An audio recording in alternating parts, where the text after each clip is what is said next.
क्या आप लोग जानते हैं कि मध्य प्रदेश इकलौता स्टेट है इंडिया में जहां से 90% से भी ज़्यादा डायमंड्स आते हैं और एक ऐसा मिनरल जो ना हो तो इलेक्ट्रॉनिक्स जैसे मोबाइल, कंप्यूटर, लाखों ईवीज चलना बंद हो जाएगी। और वो मिनरल 40% से भी ज़्यादा सिर्फ और सिर्फ मध्य प्रदेश में ही प्रोड्यूस होता है।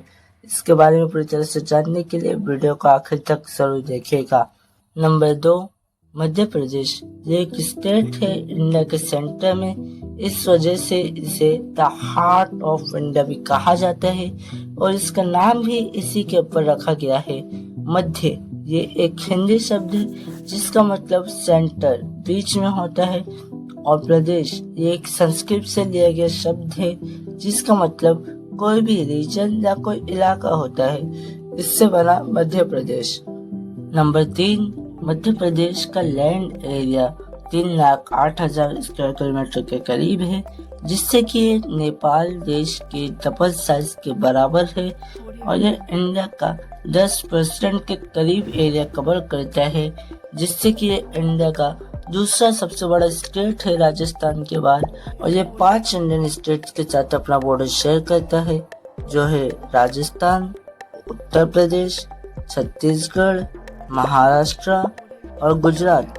और मध्य प्रदेश एक लैंड लॉक स्टेट है, यानी कि इसका बॉर्डर पानी से नहीं लगता है बिल्कुल भी। नंबर 4, मध्य प्रदेश की पॉपुलेशन 8 करोड़ से भी ज्यादा है, जिससे कि ये इंडिया का 5वां सबसे ज्यादा आबादी वाला स्टेट है। और मध्य प्रदेश की 20% से भी ज्यादा आबादी ट्राइबल यानी आदिवासी लोगों से मिलकर बनी है। ये सबसे ज्यादा है इंडिया के कोई भी स्टेट के कंपैरिजन में। और यहाँ पे सबसे ज्यादा हिंदी भाषा बोली जाती है और यहाँ की ऑफिशियल लैंग्वेज भी हिंदी ही है। नंबर 5, पहले के समय में मध्य प्रदेश ये ऐसा कोई स्टेट ही नहीं था, बल्कि इसके बजाय थे 4 रीजन्स। मध्य प्रदेश जिसकी कैपिटल उस वक्त पर नागपुर थी। हाँ, मध्य प्रदेश की कैपिटल पहले नागपुर थी, फिर मध्य भारत जिसकी कैपिटल थी इंदौर, फिर विंध्य प्रदेश जिसकी कैपिटल थी रेवा, और भोपाल उस समय पे एक प्रिंसली स्टेट था। ब्रिटिश टाइम में 2 तरह के रीजन्स हुआ करते थे। पहले वो जो कि डायरेक्टली ब्रिटिश कंट्रोल में आते थे, जिन्हें प्रोविंसेस या प्रेसिडेंसी कहते थे। लेकिन कुछ एरियाज कुछ रीजन्स जो ब्रिटिशर्स के डायरेक्ट कंट्रोल में नहीं थे, लेकिन वहाँ पे उनका इनडायरेक्टली इन्फ्लुएंस था, दबदबा था, कंट्रोल था, तो उन्हें प्रिंसली स्टेट्स कहते थे।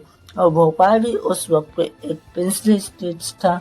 फिर 1956 में स्टेट रिऑर्गेनाइजेशन एक्ट को पास किया गया, जिसके तहत भाषाओं के आधार पर स्टेट्स को बनाया जा रहा था। फिर मध्य प्रदेश, मध्य भारत, विंध्य प्रदेश और भोपाल को लेकर मध्य प्रदेश स्टेट बनाया गया। और यहाँ पे से विदर्भ के इलाके को बॉम्बे स्टेट को चला गया, जो कि आज महाराष्ट्र है।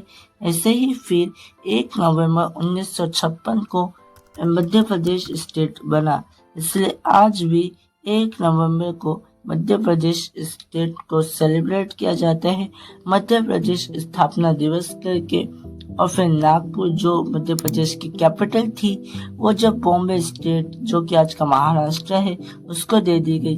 फिर जबलपुर को कैपिटल बनाने का सोचा गया, लेकिन कुछ वजहों की वजह से भोपाल को कैपिटल सिटी बनाया गया और आज भी भोपाल ही मध्य प्रदेश की कैपिटल सिटी है। नंबर 6, कई सारे लोगों को पता नहीं होगा कि छत्तीसगढ़ स्टेट भी पहले मध्य प्रदेश के हिस्सा था। इसे 2000 में अलग हुआ और एक नया स्टेट बना। इस विभाजन की वजह थी छत्तीसगढ़ को इन इलाकों में कोई भी डेवलपमेंट नहीं थी। स्कूल्स, हॉस्पिटल्स, बेसिक इंफ्रास्ट्रक्चर की कमी थी।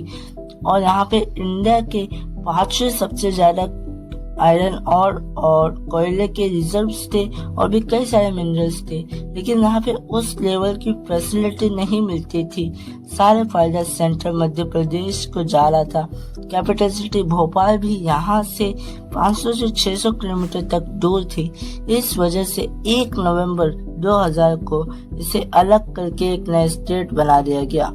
नंबर 7, एग्रीकल्चर यानी खेती बाड़ी। इसे मध्य प्रदेश की बैकबोन कहा जाता है, यानी कि अगर ये ना हो तो मध्य प्रदेश का सरवाइव करना बड़ा ही मुश्किल हो जाएगा और इसकी इकोनॉमी कोलैप्स हो जाएगी, क्योंकि पूरे मध्य प्रदेश की जीडीपी में 50% यानी आधा बस यही एग्रीकल्चर सेक्टर से आता है और मध्य प्रदेश की 60% से भी ज्यादा पॉपुलेशन यानी 4 करोड़ लोग इस काम में डायरेक्टली इन्वॉल्व है और मध्य प्रदेश अकेले ही 60% से भी ज्यादा सोयाबीन प्रोड्यूस करता है पूरे इंडिया में, जो कि सबसे ज्यादा है। और पहले नंबर पे सबसे ज्यादा पल्सेस 30% से भी ज्यादा पल्सेस ये प्रोड्यूस करता है, पल्सेस यानी दालें। और दूसरे नंबर पे 20% के साथ व्हीट यानी गेहूं प्रोड्यूस करता है उत्तर प्रदेश के बाद, और 20% से भी ज्यादा ऑयल सीड्स। ये एग्रीकल्चर सेक्टर मध्य प्रदेश का बेस है, फाउंडेशन है। इसके बगैर पूरे देश में सोयाबीन और पल्सेस में भारी गिरावट होगी और मध्य प्रदेश की जीडीपी तुरंत आधी हो जाएगी और मध्य प्रदेश में आधे से भी ज्यादा लोग बेरोजगार हो जाएंगे। इस वजह से इसे the backbone of Madhya Pradesh कहा जाता है। Number 8, Narmada river. इसे मध्य प्रदेश की लाइफलाइन भी कहते हैं। नर्मदा रिवर पूरे इंडिया की 5वीं सबसे लंबी नदी है, जो कि 1300 किलोमीटर से भी ज्यादा लंबी है और 90% से भी ज्यादा ये बस मध्य प्रदेश में फ्लो करती है। और ये मध्य प्रदेश के अनूपपुर डिस्ट्रिक्ट से शुरू होके फिर थोड़ा सा महाराष्ट्र में, फिर थोड़ा गुजरात से होके अरेबियन सी में मिल जाती है। और ये इंडिया की सबसे बड़ी नदी है, जो कि ईस्ट से वेस्ट की तरफ फ्लो करती है, जो कि ज्यादातर नदियाँ इंडिया में वेस्ट से ईस्ट की तरफ फ्लो करती है। ये नर्मदा रिवर का बेसिन 1 लाख स्क्वायर किलोमीटर तक फैला हुआ है और ये 60% तक बेसिन एरिया फार्मलैंड पे है, जिससे कि मध्य प्रदेश में खेती करना और भी ज्यादा आसान हो जाता है। और ये बेसिन मध्य प्रदेश के उन इलाकों में जहाँ पे बारिश कम होती है, वहाँ पे ये नर्मदा रिवर का बेसिन बड़ा ही हेल्पफुल होता है और ये 30% के करीब ड्रिंकिंग वाटर के तौर पे इस्तेमाल किया जाता है। इसी वजह से इसे the lifeline of Madhya Pradesh कहते हैं। नंबर 9, मध्य प्रदेश में पूरे इंडिया के 90% से भी ज्यादा डायमंड्स यहीं से प्रोड्यूस होते हैं। यहाँ पे ये मध्य प्रदेश के पन्ना डिस्ट्रिक्ट में ये मजगौन माइन, यहाँ से डायमंड्स निकलते हैं और पूरे इंडिया में जाते हैं। और यहाँ पे इंडिया के 5वें सबसे ज्यादा कोल रिजर्व से, जो कि 10% के करीब है, और मध्य प्रदेश की 60% के करीब इलेक्ट्रिसिटी इसी कोयले से जनरेट की जाती है।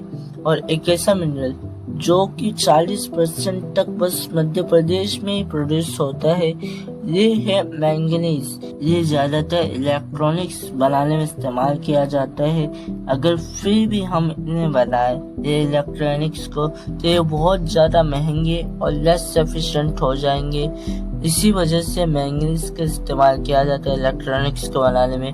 और मध्य प्रदेश में 40% तक मैंगनीज प्रोड्यूस होता है। ये बालाघाट डिस्ट्रिक्ट के भारवाली माइन में प्रोड्यूस होता है। ये बस इंडिया की नहीं बल्कि पूरे एशिया की सबसे बड़ी मैंगनीज प्रोड्यूसिंग माइन है और 60% तक कॉपर भी यहीं पे प्रोड्यूस होता है इंडिया का। नंबर 10, मध्य प्रदेश की कैपिटल भोपाल को द सिटी ऑफ लेक्स भी कहा जाता है। यहाँ पे कई सारे लेक्स है और पूरी दुनिया की सबसे बड़ी मैन मेड लेक अपर लेक, जिसे भोजताल लेक करके भी कहा जाता है, ये यही भोपाल में है। ये इंडिया की सबसे बड़ी मैन मेड लेक है और आज भी 30 से 40% तक भोपाल का ड्रिंकिंग वाटर के तौर पे इस्तेमाल किया जाता है भोजताल लेक का पानी।